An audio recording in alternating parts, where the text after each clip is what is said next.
Hey, what's up guys?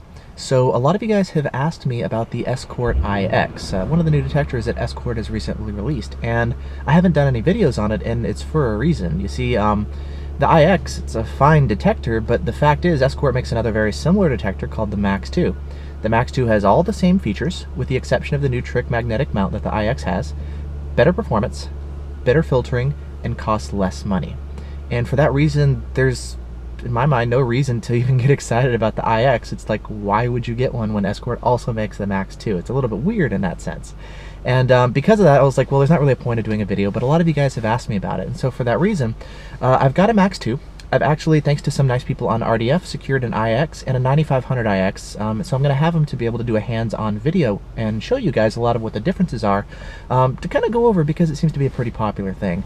Now, that said, in the meantime, I want to go ahead and share with you guys a little bit more about what I mean regarding the performance differences, blind spot filtering, etc., because there's been some testing, and I'd like to go ahead and share the results with you guys to give you a little information kind of before I get everything going after the holiday season is finished. So, for those of you guys who aren't familiar with the IX, it's basically a modernized version of the 9500 IX. The 9500 IX was one of Escort's best-selling detectors of all time. Had GPS lockouts, you know, decent performance, all that kind of stuff.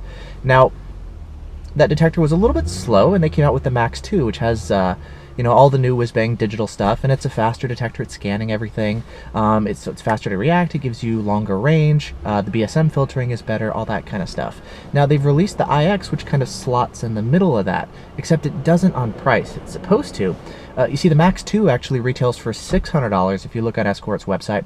The new IX actually retails for $500. The 9500 IX actually retailed for $450 when it was still available. Since been discontinued and replaced by the IX. So the IX is supposed to be $100 less. However, why would you buy them from Escort when you can go on Amazon and literally buy them brand new with a full warranty and everything for half price?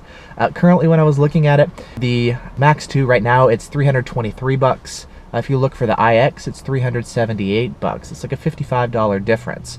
So the Max 2 is actually cheaper. Prices on these detectors actually fluctuate all the time, so if you're interested, take a look at the links in the video description to see the current pricing. But for the longest time, actually, the IX actually retailed for $500 on Amazon, and the Max 2 you can get closer to $300, so it was like a $200 difference. So it was like wildly different, right? Now the price is still upside down, but not as much. Anyways, it's nice to see that you know, that the IX has been out for a little bit more time. The price is starting to drop on Amazon. The Max 2 has been out for a while, which is the price why the price has dropped so much more. Now, anyways, it's kind of backwards in terms of price, and so that was like one of the biggest things about it. Now, what about the performance factors? Well, the IX is based on the M4 platform like the 9500 IX, except it adds some software updates like BSRDR. That's a software update basically telling it to scan fewer frequencies, so it makes the detector faster, and it also helps improve range. It's a big improvement for the Redline, the Magnum, even the V1 has something similar. Now they've got the same sort of thing made available for the M4, so the X70, the Passport, you know, a lot of Escort's M4 detectors have this, and now they've made it available on the IX. So you will see a longer range, and it should make the detector faster at reacting to brief bursts of radar. The Max detector, because it does this you know, different type of sweeping system, it uses the M5 platform, and it's able to sweep super fast without relying on BSRDR, which is nice because you don't have to deal with any of the risks of maybe missing some out-of-tune guns. You can still run with RDR turned on, so you're able to filter out the false alerts from Cobras, that kind of stuff. So the Max actually has a better way of sweeping, so I like that better. In terms of range, there was actually a test done with the guys down in Texas. They did a 9500 IX, the new IX, and also a Max 360. The Max 360 and the Max 2 has the same performance. The Max 360 just adds the rear arrow, right? The rear antenna. So let's actually go over the results real quick with the Max 360, which again, the results should be same as the Max 2, the IX, and the 9500 IX, so you guys can get a sense of real world, you know, what the differences are in terms of range and performance. Now, starting with 33.8, the Max 360 actually did really well. The IX was more of a mid-pack performer, and the 9500 IX, as expected, kind of rounded out the bottom. Looking at 34.7, the IX and the Max 360 were actually pretty comparable, and they both managed to beat out the 9500 IX. Switching to 35.5, all three detectors actually did right around the same. If you take a look at the results, you see how almost everything looks really similar and gives the same performance. When I see something like that, that actually tells me that against that radar gun on that course, a lot of the detectors were really course limited, meaning when you crest a hill or you come around a bend or something, that's when every detector gets the same alert at the same location, and that's why you see those kind of results. And that can vary depending on how the detectors are, if they're more or less sensitive to a certain frequency or the power output of different guns. So there can be a variety of different variables, but on 35.5, that's what they saw. On K-band, this was actually pretty interesting. The Max 360, it did great. The IX generally did a good job, and it managed to edge out the 9500 IX.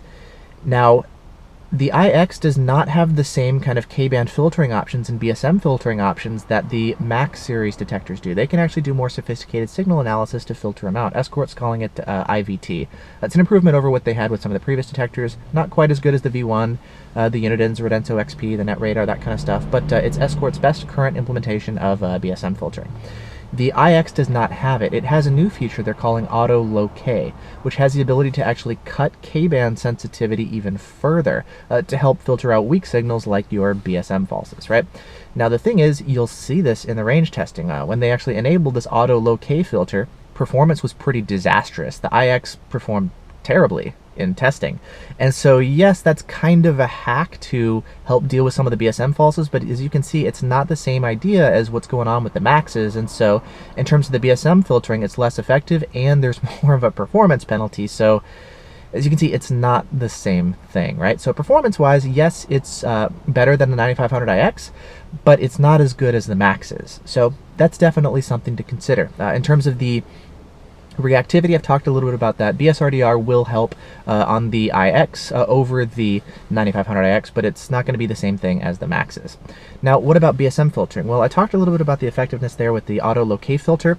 The Maxes will actually have a more effective Bsm filter than the IX or the 9500 IX. Additionally, the way those false alerts are actually presented, based on what people on the forums are saying who are running them, again, I haven't tested this myself. I'll when I actually get the detectors coming in, I'll test it, I'll shoot some videos, and I'll show you what this looks like. But basically what people are saying is the way the Bsm falses are showing up with the IX, they're very reminiscent of the M3s, like the red line, meaning rather than starting with a weak signal that kind of ramps up over time, with the IX, you get a really strong, almost like an instant on alert when you get a Bsm false, and it's like, oh man, did I just get owned by K-band with a strong instant on shot? You don't get any sort of ramp up or build up to it. It's just bam, which can be kind of panic inducing, so it's not a good way of actually presenting the alerts, which is kind of a separate issue from how effective it is at filtering out the falses in the first place, right? They're two different things. So evidently it's less effective than the Max, and also the alert presentation is worse.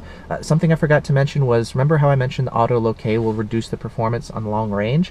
What the guys found down in Texas was by the time the detector went off with Auto Low K enabled, again, same thing, full tilt alert. There was no ramp up, there was no advanced warning leading up to the signal because it was filtering the signal out when it was still weak. So by the time it went off, bop, full tilt alert, which is really not what you want with the radar detector. So the way the K-band filtering and performance stuff is done on the IX is just not as good as what's going on with the Max, which again is a better performing detector with better filtering for less money. So you can see why I've been less than enthused about the IX and not exactly eager to do a whole bunch of videos on it. Now that said, I know a lot of people have been asking me about it, so I wanted to do this video just to kind of talk about it a little bit. Now, there's a lot more to a detector than just the performance and the Bsm filter. And those are two of the most important things, and this is why I wanted to go ahead and focus on those things. But, there's other things I want to talk about, like showing you the BSRDR and the new display and comparing the size of the detectors and the new mounts and all that kind of stuff. So once I actually get the detectors in, again, big thanks to the guys on RDF for sending them over. Timing-wise, I think that'll be either around New Year's, after Christmas holidays, or at the end of January, just with my own plans and stuff, right? And so I'll do kind of a hands-on video, but this is really what you guys can expect to see. I'll go over the different displays and all that kind of stuff, like I said, so you can really see the stuff in action, but this is kind of how things are looking so far. Maybe over time, as the price of the IX comes down further, if it drops down significantly below the Max 2, maybe at that point it would make more sense. There's another test that was done if you want to see it compared to some of the other detectors in the $300 to $400 price point, like the Unidens or the Rodenso XP. There's another test that was done, and I'll post the links down in the video description to that test, as well as the main one that I actually talked about in this video. So if you want more information about any of these detectors or to see the test results, video description is where I always post the stuff, as you guys know. And yeah, so that's really my take on the IX. Nothing to be all that excited about. It's got a cool new magnetic mount, which I got to see at SEMA. But yeah, so I'm just not excited about it, but again, a lot of you guys have been asking, so I wanted to go ahead and just do this video and kind of share a little bit about the IX with you guys. So anyways, that's the scoop on that one. Cool. Yeah, so anyways, thanks for watching, and I'll see you guys in the next video.